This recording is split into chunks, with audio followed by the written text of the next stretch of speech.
Bom, boa noite a todos.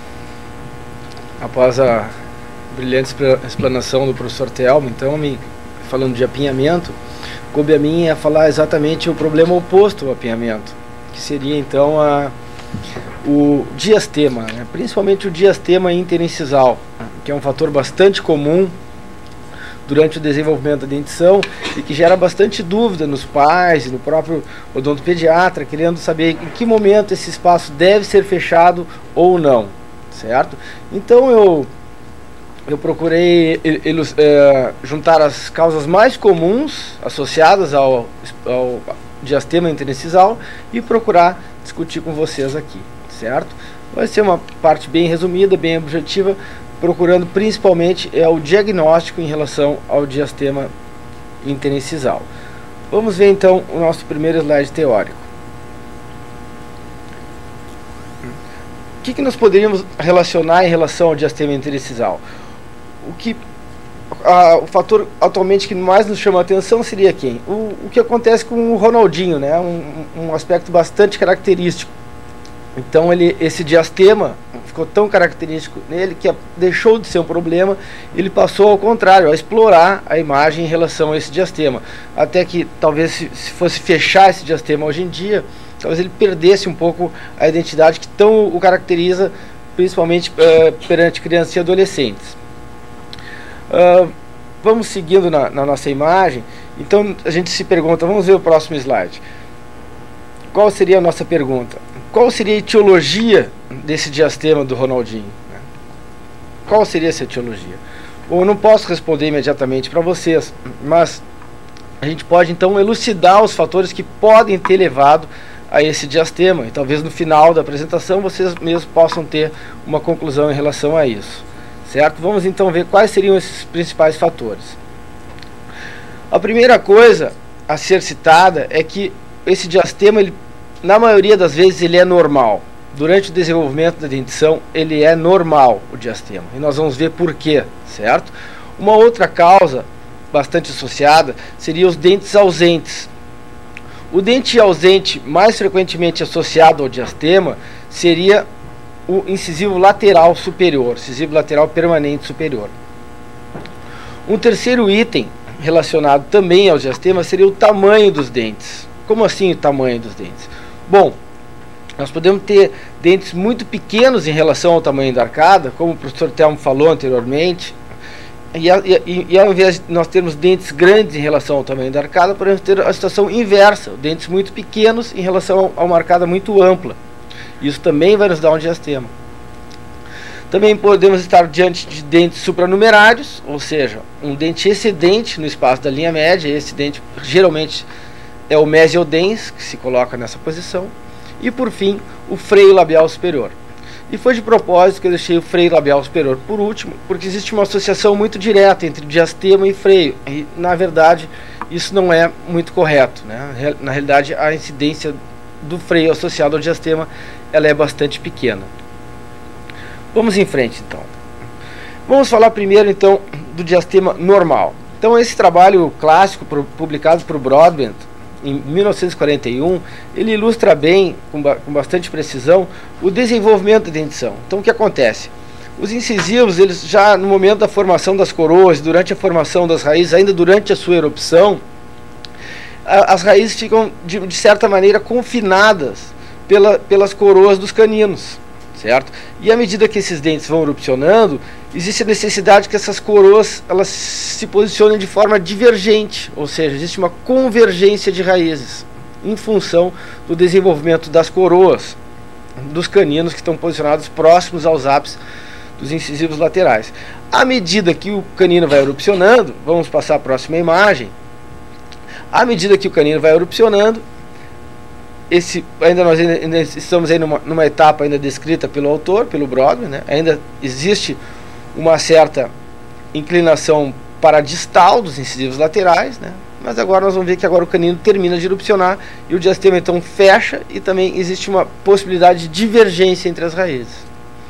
Então esse é o principal fator, né? Então é o diastema normal. Vamos ver uma situação extra. Esse é um caso clínico, que vocês veem a criança ainda aqui no slide à esquerda, desculpa, nesse aqui, opa, pro lado de lá, ou para lá, assim, agora acertei. Então, nesse slide, a criança seria no período da dentição mista, com o diastema interincisal. Então, seria o momento de fechar esse diastema. Bom, talvez em alguma situação até possa ser fechado, mas deve haver uma grande preocupação com o quê? A gente deve saber que existe a coroa dos caninos muito próximas às raízes dos incisivos laterais. Então, existe necessidade de se controlar. Então, nesse momento, o que acontece?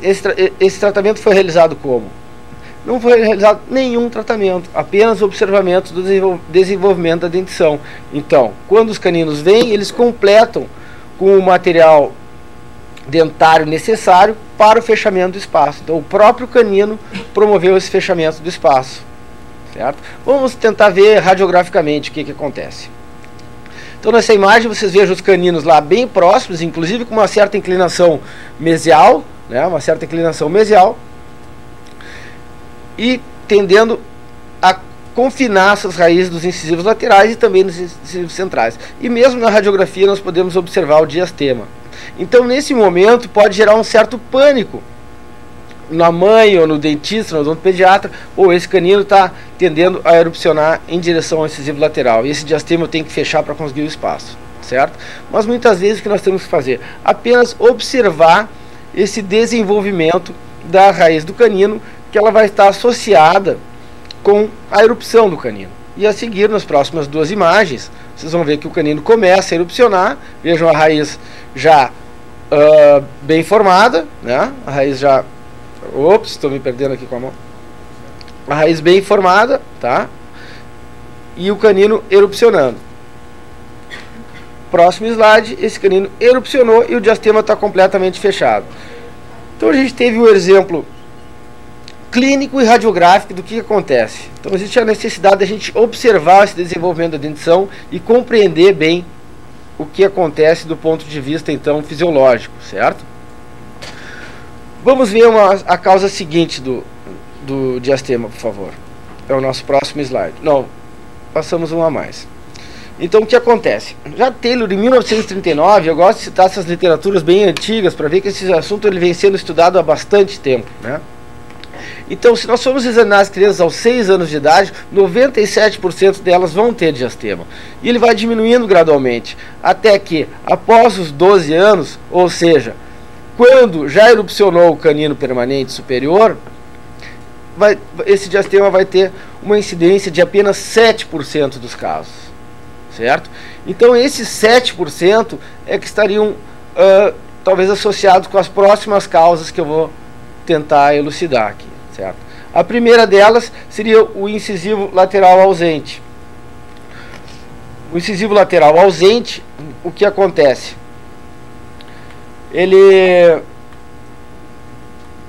O incisivo lateral ausente vai faltar material dentário, o material dentário necessário para a promoção do fechamento desse diastema. Então, vem os centrais, à medida que erupcionam os incisivos laterais, existe a tendência de fechamento de parte desse espaço, que depois vai ser completamente fechado pelo canino. Ora, se nós não tivermos os incisivos laterais, nós vamos estar com o diastema presente até o final do desenvolvimento da dentição. Vamos voltar, vamos rever o slide? Ó, veja, então, um diastema bem severo, e nós vemos, então, no lado direito do paciente, aí nós estamos apontando com o mouse, certo? A ausência do incisivo lateral. E o próprio incisivo central, vocês vejam que não existe divergência da coroa, né? Ele está com um longo eixo bastante verticalizado em relação ao canino do lado direito, certo? O incisivo central do lado direito e o canino descido do lado direito estão bastante verticalizados. Então não existiria o espaço ali para o incisivo lateral permanente. Então esse diastema, nesse caso, ele estaria associado a essa ausência do incisivo lateral. Vamos ver a nossa próxima causa. A causa seguinte, então, nós já vimos que ele pode ser normal, pode ser em relação à ausência de dentes, e nós vamos ver agora, então, em relação ao tamanho de dentes. Então, em relação aos tamanhos de dentes, nós estamos aí diante de um caso clássico de um espaçamento em função da falta de relação adequada entre espaço presente e espaço requerido, ou seja, existe mais espaço na arcada do que a soma dos diâmetros médios distais dos dentes superiores, certo? Houve sobra de espaço. Já erupcionou o incisivo lateral, já erupcionou o canino e o diastema aí persiste, certo? Então a causa aí associada seria essa falta de material dentário, o espaçamento. Ao contrário, nós podemos ver, então é importante a gente nesses casos fazer análise de modelos, né? Como o professor Telmo falou muito bem anteriormente, fazer essa relação entre o espaço presente na arcada e o espaço requerido para o correto alinhamento dos dentes, certo? E a nossa, dentro desta mesma causa, o próprio apinhamento, ele pode ser uma causa de diastema. Opa, como assim? Agora eu não entendi. Então vocês vejam nessa situação, né? Existia uma situação de apinhamento tão grande, quer dizer, o apinhamento primário, explicado pelo professor Telmo, ele foi tão grande que o incisivo lateral, ele erupcionou por palatino.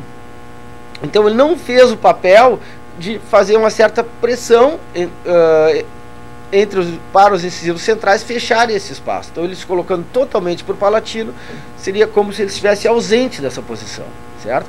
Então nós temos que fazer o quê? Uma análise da dentição mista para ver como é que está essa situação de falta de espaço, se nós teríamos que fazer desgaste nos caninos, ou provavelmente nesse caso extração dos caninos descidos, para possibilitar o posicionamento adequado destes incisivos laterais, né? Então permitiu o adequado desenvolvimento da dentição. Mas sim, o apinhamento ele também pode estar associado ao diastema, por incrível que pareça.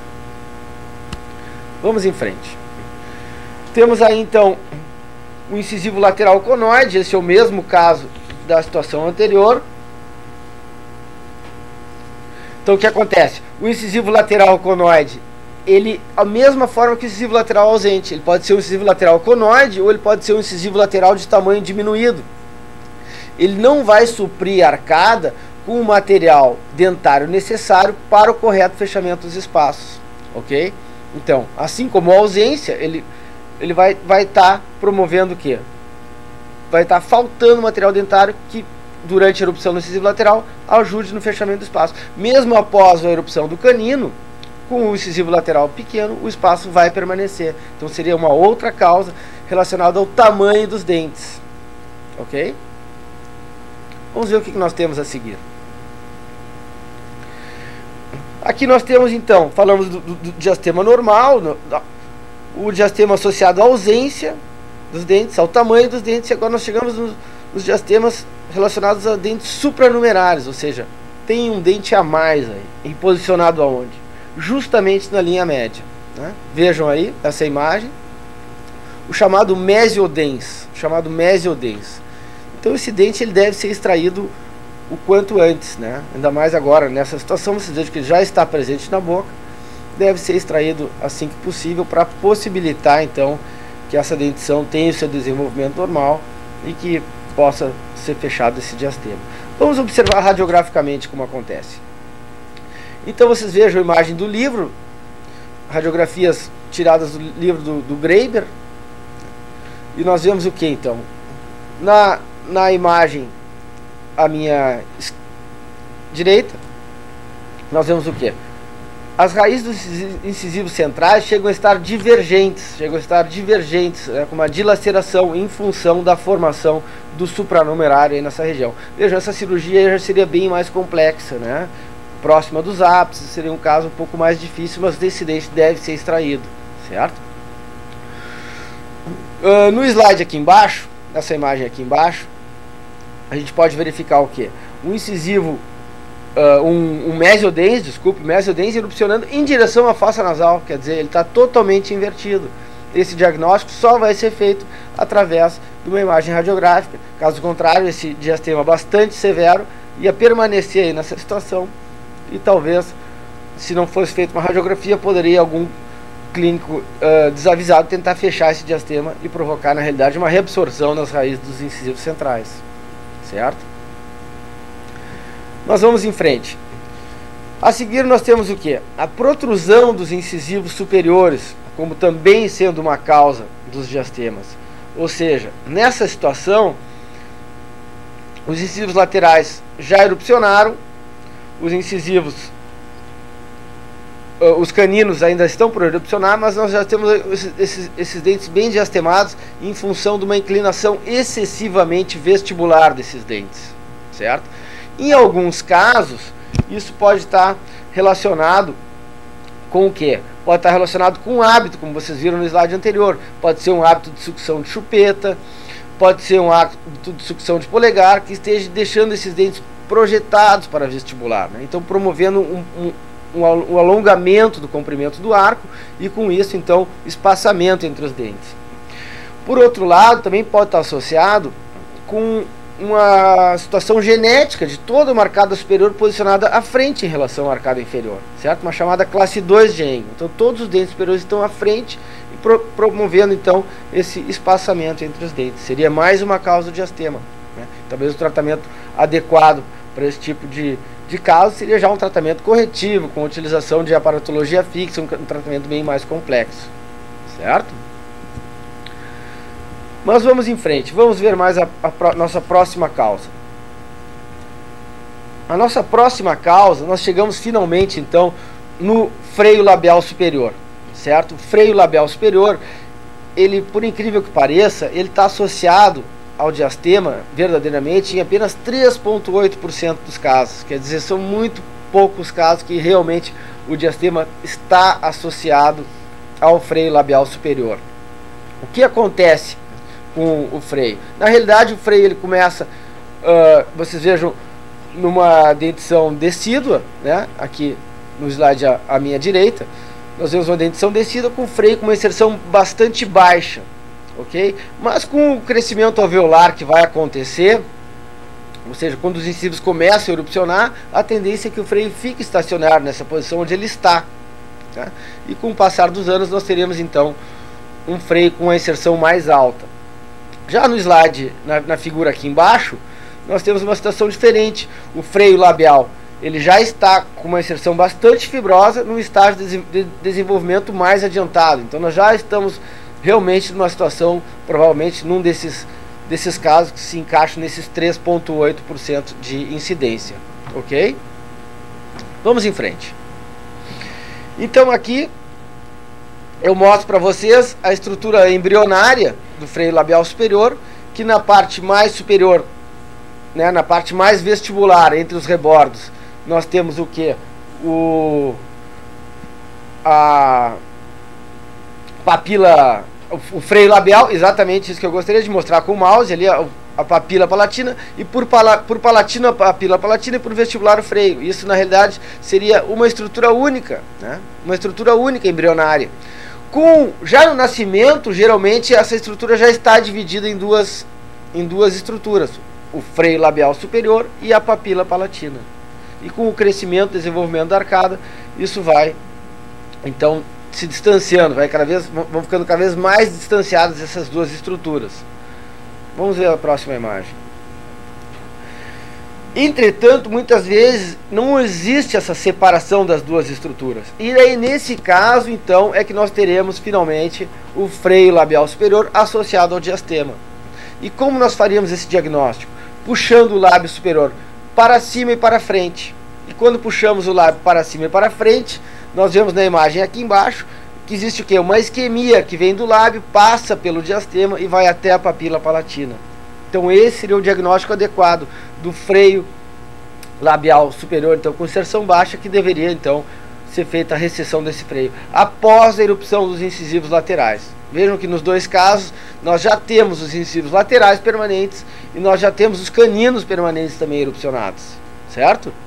E mesmo assim persistiu o diastema, e mesmo assim o freio está com uma inserção baixa, e no diagnóstico de tracionar o lábio para cima e para frente, nós percebemos que existe a isquemia até a papila palatina. Vamos em frente. Então aí pode tirar minha imagem só para verificar o diagnóstico, né, puxando esse freio para cima e para frente. Vamos ver essa isquemia que vai até a papila palatina. Então nessa situação, essa estrutura embrionária, ela persistiu até a adolescência. Então após a erupção do canino, seria a indicação clássica de excisão do freio. Ou pelo menos após a erupção do incisivo lateral, certo? Próximo slide, por favor. Então vocês percebam também que existe na própria radiografia periapical, quando existe um freio de inserção baixo, um freio realmente chamado freio tetolabial persistente, né? Esse seria o nome clássico, o nome teórico correto. Existe até um afastamento maior na sutura palatina mediana, nessa região anterior, porque ali vai haver uma inserção de fibras, certo? Vai existir uma inserção de fibras, principalmente as fibras transeptais, que aparecem então no próximo slide. Vejam o que acontece. Essas fibras transeptais, que elas tendem nesse slide aqui, certo? Nesse slide aqui, as fibras transeptais, elas tendem a aproximar os dentes, né? Então também auxiliam, elas se entrelaçam na linha média e tendem a auxiliar no fechamento desse diastema. Quando o freio ele é muito grande, pelo contrário, né? Essas fibras aqui embaixo, vocês vejam que elas até penetram na linha média, penetram na sutura palatina, nessa região de linha média. Então, quando for então indicada a excisão desse freio, existe a necessidade de remoção das fibras nessa região da sutura palatina mediana. Senão esse tecido fibroso vai continuar mantendo o afastamento entre os dentes. Então não é só cortar a parte externa, mas sim penetrar ali nessa sutura também, certo? Concluindo então a minha apresentação, vamos ver o nosso próximo slide. O importante é o que em relação ao diastema interstiçal? Que seja feito um diagnóstico preciso, né, com análise de espaço nos modelos de gesso, com avaliação radiográfica, que se tenha conhecimentos básicos do desenvolvimento da dentição, saber os eventos que acontecem em época oportuna. Então se fazer um plano de tratamento também adequado, de acordo com a etiologia, para se ter uma estabilidade dos resultados, certo? E por fim eu volto a falar no último slide sobre o Ronaldinho, e vou tentar responder a pergunta de vocês, né? Então vocês já podem saber que provavelmente ele não tem freio, provavelmente ele não tem supranumerário, né? Mas provavelmente esse problema dele está associado a uma protrusão dos dentes superiores, provavelmente a protrusão de todo o arcada superior, certo? Então o que aparece no diastema, provavelmente o diagnóstico ele é bem mais profundo e o tratamento bem mais complexo. Daí então um jogador da estatura e do nível de esporte que ele pratica, deixar para provavelmente tratar isso aí mais tarde, ou quem sabe nem tratar, afinal ele já fez fama em cima desse problema, certo? Queria agradecer a atenção de todos e passar a palavra para o meu próximo apresentador,